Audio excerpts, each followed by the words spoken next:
Is the government hiding the fact that we are not alone in the universe? Is it alright to know? And also, why do we care so much? Welcome to Consumers and Critics, where we consume and critique stories both old and new. Stephen Spielberg is back with another summer blockbuster, Disclosure Day, and has made a splash in movie discussions across the internet, meeting very mixed reviews. But what is Disclosure Day about? Disclosure Day primarily follows three characters. The first is Josh O'Connor, playing Dr. Daniel Kilner, who is on the run from an organization called Vortex, which is hunting him down because he stole a piece of alien technology along with a bunch of hard drives that prove the existence of alien life. We also follow Margaret Fairchild, played by Emily Blunt, who is a meteorologist who, after encountering a CGI cardinal, starts to speak in an alien language while on live television. And then there's the antagonist, played by Colin Firth, Noah Scanlon, who is an agent of Vortex and seeks to stop our main protagonist from revealing the existence of alien life to the entire world. And the first thing to be said about this movie is that it does not stop.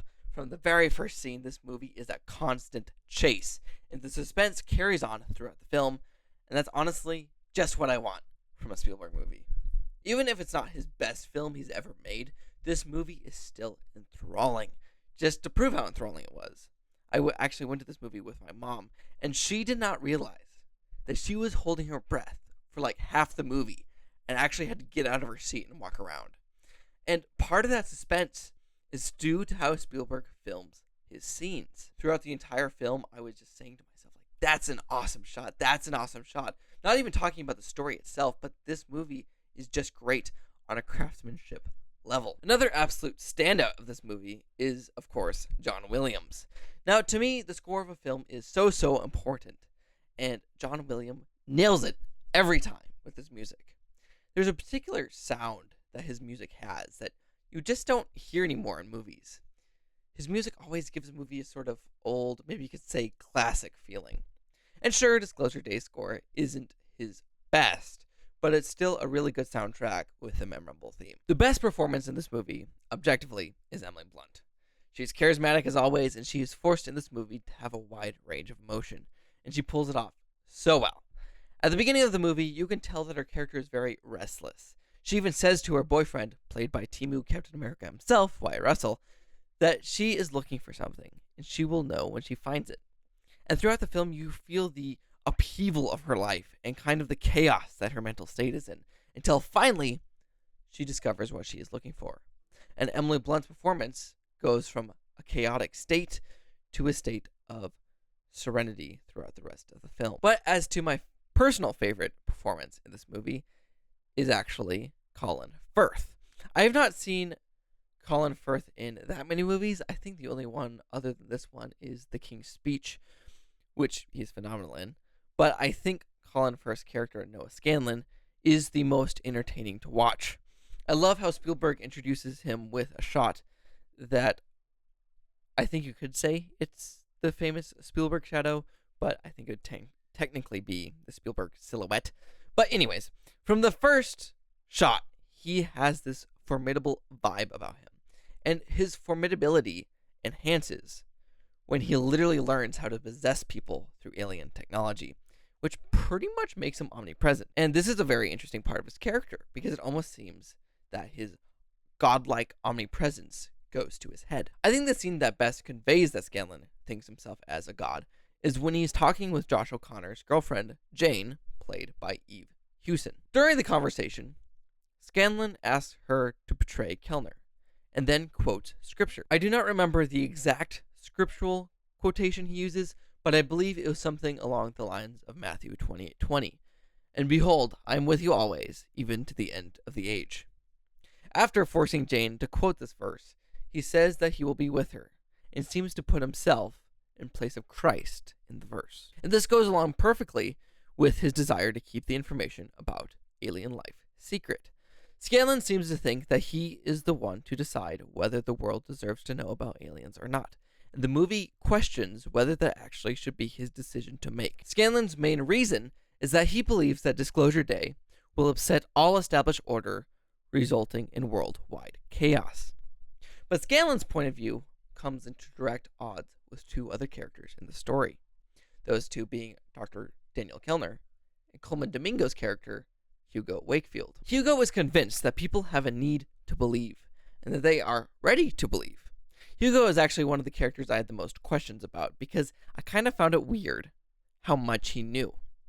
Such as when Margaret is first talking in that weird clicky alien language all of us saw in the trailer on live television, he calls her and tells her that he's been waiting for her, because as it turns out, he has been recreating her childhood home in a warehouse in order to trigger her memories of her and Dr. Kellner being abducted by aliens. It is alluded to that he had some contact with the aliens, and also it seems like he had just had an alien in, the back rooms of his apartment or something. But I still don't think that the movie gave a clear answer as to why he knew about Margaret's past. As far as Dr. Kellner goes, his motivation for revealing the truth about alien life is largely to expose the unethical treatment of the aliens, which plays into the larger theme of empathy, which I will get to later. On a more funny note, ever since seeing Wake Up Dead Man, which is the first movie I ever saw Josh O'Connor in, I cannot unsee Josh O'Connor as Linguini from Ratatouille. And so watching this movie and just seeing his mannerisms and his facial expressions, it just reminded me of Linguini if he was being hunted by the government. But that is neither here nor there. But what I think is really interesting is that when Dr. Kellner shows his girlfriend Jane the footage proving alien life, she takes a very similar view to Scanlan's. And she elaborates a bit as to why she thinks Dr. Kellner should not release the information. Being a former nun, though she does state that she lost her faith, she says that when people find out about aliens, they will stop believing in God. Kellner responds by saying why she even cares. And what she says in reply is very interesting. She says that belief in God has held civilizations together, and without it, she's worried, like Scanlan, that civilization will crumble if that belief is removed. Overall, the characters in Disclosure Day were done decently well. Their points of view were well represented. They are not the deepest or most nuanced characters, but ultimately, this is not a character-driven movie. This is a theme-driven movie. When we're not in a car chase, we are probably talking about the nature of empathy and belief, or about whether it is a good idea to release this information about aliens to the entire world. But before we get to that, I would like to discuss the plot. Now, I've already spoiled some stuff, but here we are going to get into heavy spoilers. And I did not have very many problems with the story. I know there were some complaints about this movie not really being an alien movie or a disclosure movie, but I got what I came for. And I also really did not have a problem with the minimal amount of aliens in the story. In fact, when the aliens were on screen, especially in the very end, when they bring out this, this grandpa alien in a wheelchair that Hugo apparently has had the entire time, I'm just like, I know this is supposed to be the most powerful moment in the movie, but I just can't take that seriously. It's kind of funny. I get more into this when I discuss the themes, which most of this video is going to be about. But the end, when the protagonists finally disclose all the information about alien life, and there's this dramatic music playing in the background as we watch a bunch of footage that Spielberg made up, I was just thinking to myself, like, what am I watching?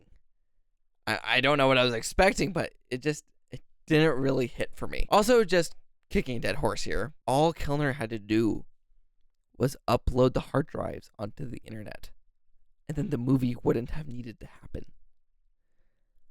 But apparently Spielberg thinks that people still watch the news on television. So one thing I did find cool about the story is that it gradually got more surreal. Like, we start off the movie very grounded, but then gradually, as Emily Blunt's character starts to realize her powers, and more discoveries are made until we finally come to the moment when Margaret and Kellner discover that they were abducted as kids and were given their alien powers, which apparently was a very traumatic experience. There are criticisms that the CGI, especially with the woodland animals which Margaret and Kellner see throughout the movie, and which we find out later are actually what the aliens appear as when they abduct the two protagonists. But yeah, the CGI definitely didn't look great. Yet, I think in the context of the movie, it works. Because the reason the aliens disguise themselves as these woodland animals, namely a cardinal and a stag, is that they're supposed to be fairy tale-like and friendly. And the CGI gave them that fairy tale quality. But after the abduction scene is really when the story started to lose me. I still enjoyed it, but that's when I started to see the flaws. And the biggest flaw, story-wise, that this movie has is a MacGuffin problem. In the beginning of the movie, Dr. Kellner has this piece of alien technology that he stole from Wardex, and when he pulls it out, it sort of scares Scanlan, and Scanlan warns him that he tried to use it and it almost killed him. So there's kind of intrigue around this object, but as it turns out, Scanlan can use it, and he uses it to mind control people and sort of be in many places at once. Like I said, he's sort of omnipresent. And this creates great tension and conflict because the primary person that Scanlan controls is Jane, which I think works really well because, as I mentioned before, at first, Jane shares the same concerns that Scanlan does about doing a full disclosure. I really love how the colors of her eyes change from blue to brown when she's being controlled. I thought that was a really nice touch. But this piece of alien technology works really well for the majority of the movie because it works by set rules. However, when Margaret eventually gets her hands on it after the abduction scene, like I said, it kind of goes downhill, then suddenly the thing can basically do anything, and it really verges on the territory of Deus Ex Machina. Like, look, it can make me invisible, and look, it can turn on all the cameras so we conveniently broadcast the disclosure. It didn't annoy me that much because it wasn't used that much. And I think the MacGuffin was also supposed to explain crop circles, but it did not explain that at all. All it showed was Josh O'Connor standing in the middle of a field, and a crop circle appears around him. And then right after that, a shot is shown of the object, which has a crop circle engraved in it. And that's all we get about that. But ultimately, it's a solid story, with some great spectacle and POVs.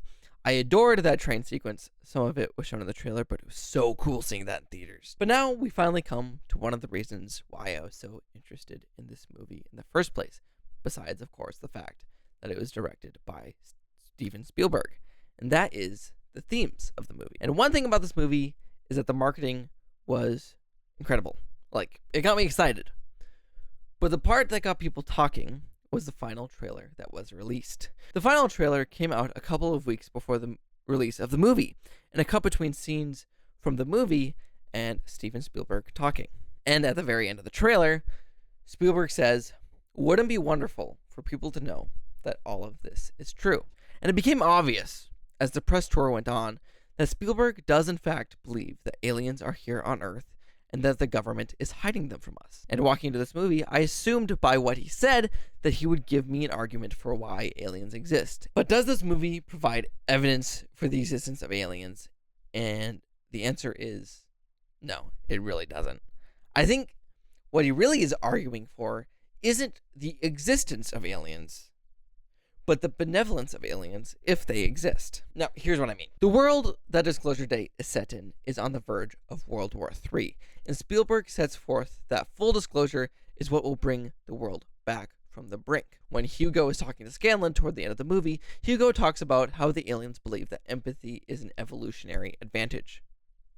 And ultimately, Spielberg presents empathy as a solution to all of mankind's problems. And he embodies this theme in the character of Margaret and Kellner.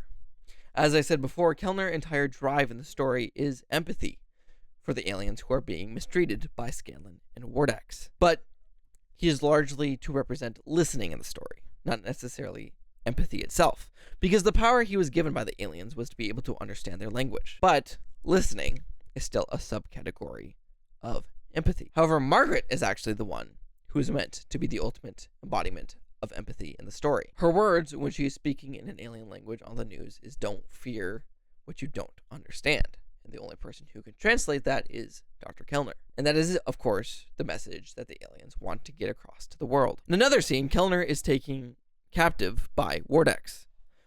Margaret, being led by the aliens, finds him, and in order to escape from Wardex, she takes the form of Scanlan's dead wife, Jocelyn. And as she passes the guards, they too see loved ones instead of Margaret. So in using their empathy, she is able to escape. And what's weird about the movie is that the aliens speak through their apostles to teach the world about empathy and listening. And yes, I do use that term apostle intentionally, because you cannot help but feel like you've heard this story before. When the world is at its brink, a savior comes down from the sky and sets the world Alright. Now, before I dive further into this, I should acknowledge my bias, because I am a lifelong Christian and I identify as a confessional Lutheran. And the reason why I bring this up is because I do believe that Spielberg is making a religious assertion. And Spielberg, as part of his argument, tries to answer the objections that religious people like me in the audience may have concerning aliens, and he does this through the character of Jane. As I said earlier, Jane argues with Kellner that if religion is destroyed, society will fall apart, and Kellner kind of just shirks it off. Later in the movie, however, Jane calls up her former Mother Superior from the convent she used to be a part of, and she asks her if the existence of aliens would challenge their faith. And Jane references Genesis 1:26-28, which says, "Then God said, 'Let us make man in our image, after our likeness, and let them have dominion over the fish of the sea, and over the birds of the heavens, and over the livestock, and over all the earth, and over every creeping thing that creeps on the earth.' So God created man in his own image. The image of God he created him. Male and female he created him. And God blessed them.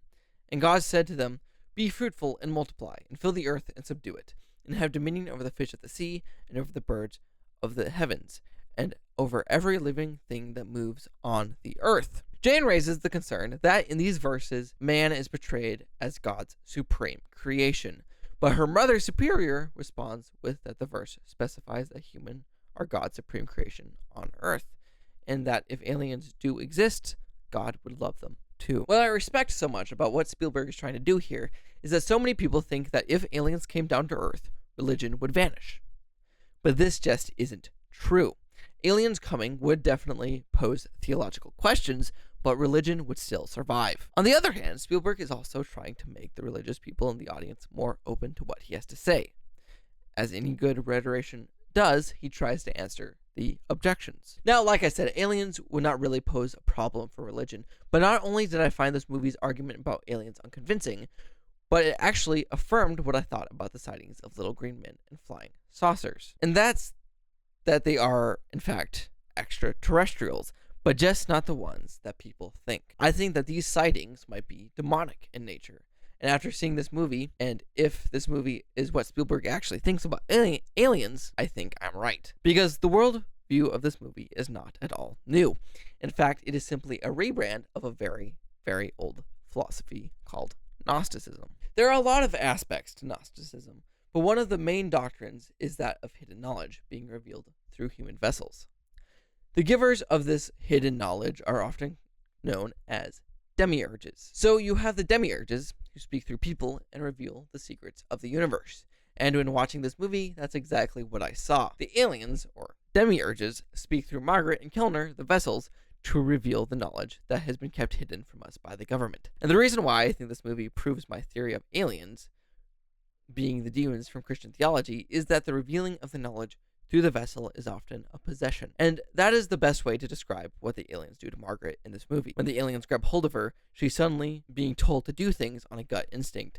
And like, if this is actually how Spielberg thinks the aliens work, this is 100% a demon. So for those of you who aren't religious, take or leave the demon thing. I understand that many of you will disagree with me, but you cannot deny the similarities this movie has to Gnostic belief. Yeah, I do get the appeal of Gnosticism, even if I disagree with it. And I also get the appeal that the belief in aliens has to our culture. There's a certain obsession with hidden knowledge that I see, especially with the whole alien thing. And people are always asking, what is the government hiding? What do they know? And this is also the appeal of all conspiracy theories.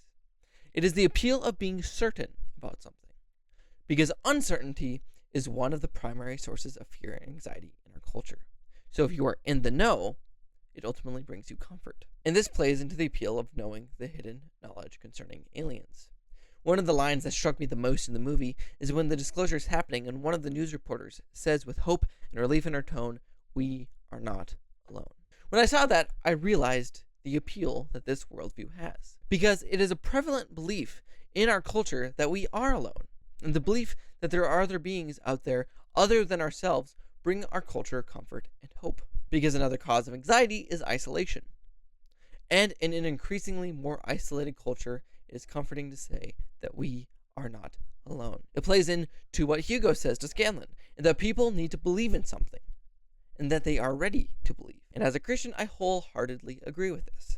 there's a deep need inside of us to believe in something beyond us, to believe that we are not alone. And for those of you who do feel isolated, I want to exhort you that I firmly believe that we are not alone.